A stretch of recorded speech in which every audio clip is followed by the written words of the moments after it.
Assalamualaikum warahmatullahi wabarakatuh. Hamdan wa syukranillah. Assalatu wassalamu ala asyrafil anbiya'i wal mursalin. Salawatullahi wassalamuhu alaihim ajmain. Amma ba'du.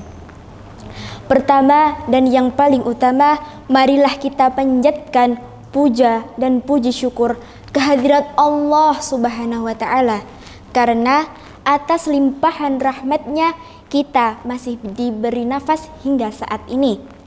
Kemudian sholawat dan salam juga tak lupa kita haturkan kepada junjungan kita Nabi Agung Nabi Besar Muhammad Sallallahu Alaihi Wasallam yang kita nantikan syafaatnya di yaumul akhir nanti. Amin amin ya rabbal alamin. Yang saya hormati Gus Ahmad Rifai selaku pengasuh Pondok Pesantren Darul Hidayah, yang saya hargai pula para penonton setia channel YouTube Buya Sony. Seperti yang kita ketahui bersama, bahwasanya di dalam Islam itu terdapat 12 bulan Hijriah. Di antaranya terdapat bulan Muharram, Safar, Rabiul Awal, Rabiul Akhir, Jumadil Awal, Jumadil Akhir, Rajab, Sya'ban, Ramadan, Syawal, Dzulqa'dah, dan Dzulhijjah.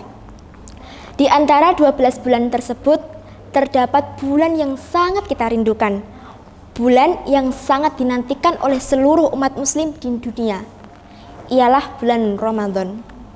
Bulan Ramadan ini sangat khas sekali dengan puasa 30 harinya. Bulan yang kita itu berpuasa selama 1 bulan full. Kenapa sih kok bisa ada puasa 1 bulan full? Jadi bulan Ramadan itu mewajibkan puasa berawal pada saat Rasulullah Shallallahu Alaihi Wasallam itu hijrah di Madinah. Pada tahun kedua beliau tiba di kota Madinah Al-Munawwarah. Pada saat itu beliau pada bulan Sya'ban mendapatkan wahyu pada surat Al-Baqarah ayat 183 yang berbunyi, A'udzu billahi minasyaitonir rajim. Bismillahirrahmanirrahim. Ya ayyuhalladzina amanu kutiba 'alaikumus syiyamu kama kutiba 'alal ladzina min qablikum la'allakum tattaqun. Diwajibkan atas kamu untuk berpuasa di bulan Ramadan sebagaimana atas orang sebelum kamu agar kamu bertakwa. Dari surat tersebut sudah sangat jelas bahwasanya Allah menyuruh kita, bahkan mewajibkan kepada seluruh umat muslim di dunia untuk melakukan puasa di bulan Ramadan. Dalam artian surat tersebut dikatakan juga bahwasanya terdapat kata orang sebelum kamu. Yang dimaksud dengan orang sebelum kamu ialah beliau Nabi Nuh. Beliau Nabi Nuh pada zamannya pernah melakukan puasa di bulan Ramadan.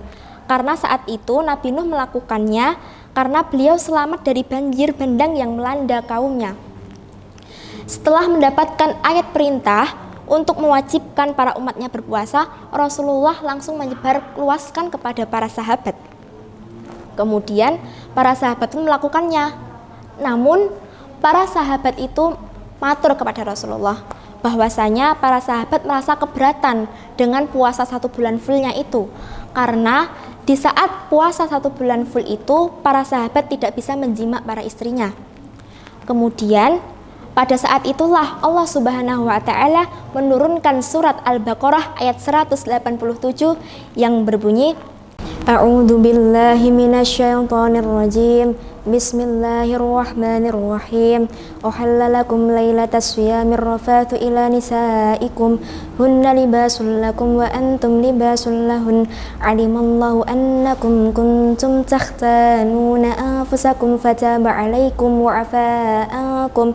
Fal'ana bashiruhunna wabtaghu ma kataballahu lakum wa kulu washrabu hatta yatabayyana lakumul khaydu aswad minal fajr thumma atimmus siyama ilal lail wa la tubashiruhunna wa antum aakifuna fil masajid tilka hududullahi fala taqrabuha kadzalika yubayyinullahu lakum ayatihi la'allahum yattaqun.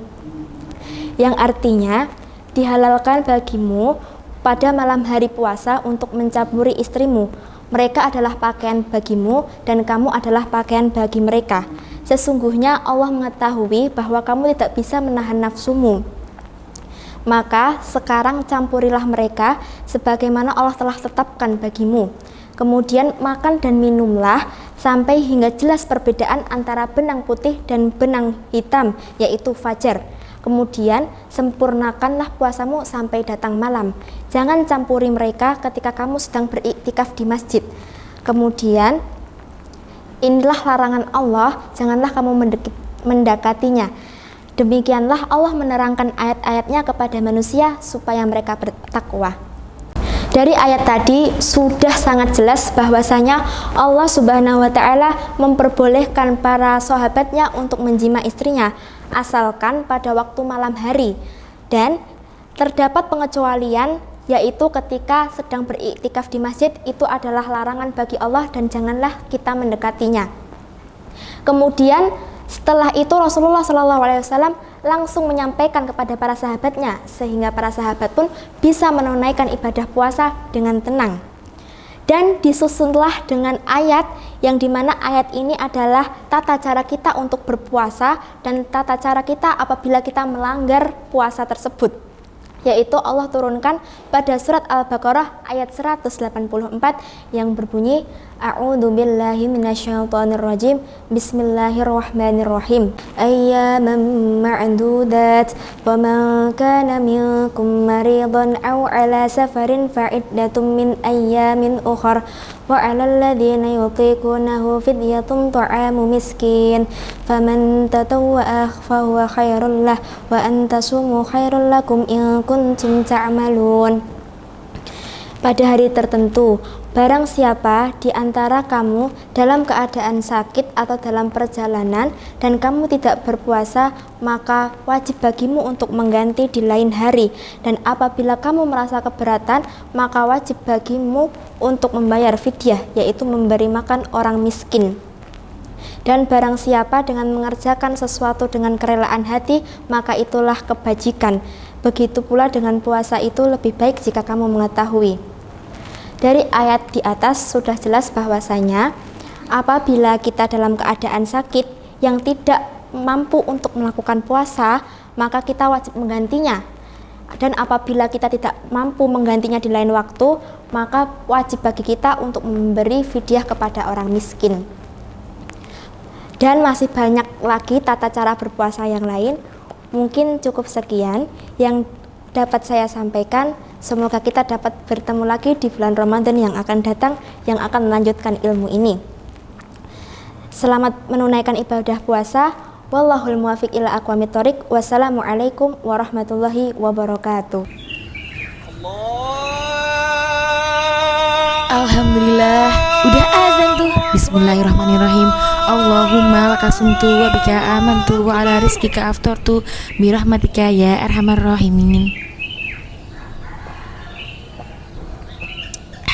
Seger. Loh, kok sudah buka puasa? Kan belum waktunya. Di HP ku kan udah ada bunyi adzan, jadi aman dong. Ngawur, adzan di HP kan bukan jadi patokan. Makanya belajar fikih puasa di buku panduan lengkap fikih puasa karya Gus Ahmad Rifai. Di sini diterangkan bahwa adzan di masjid, TV dan radio ini sebenarnya bukan jadi patokan. Buku ini hadir dengan sistematis, lengkap dan dilengkapi sumber rujukan dari kitab-kitab fikih alam madhab Imam Syafi'i. Mulai dari syarat wajib puasa sampai tanya jawab seputar puasa ada di buku ini. Buku ini tersedia di distro Darul Hidayah. Buruan di. Oke, OTW order.